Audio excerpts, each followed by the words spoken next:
और इस कलाम का मक्ता, मेरी बेटी का नाम है शिफा फातिमा और बेटे का नाम है असजद रजा। तो मैंने मक्ता में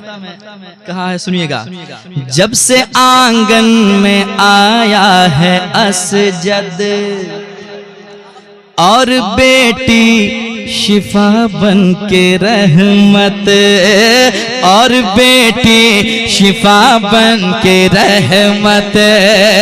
जब से आंगन में आया है असजद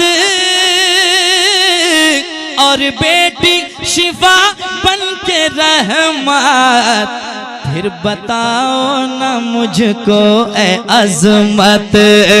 फिर बताओ ना मुझको ए अज़मत, किस जगह तेरी इज्जत नहीं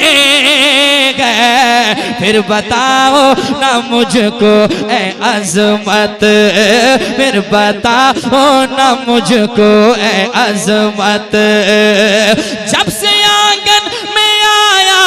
है असजद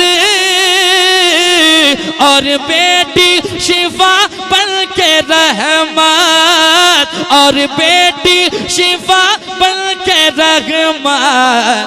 फिर बताओ ना मुझको ए अज़मत, फिर बताओ ना मुझको ए अज़मत,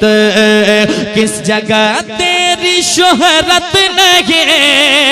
है, फिर बताओ ना मुझको अज़मत,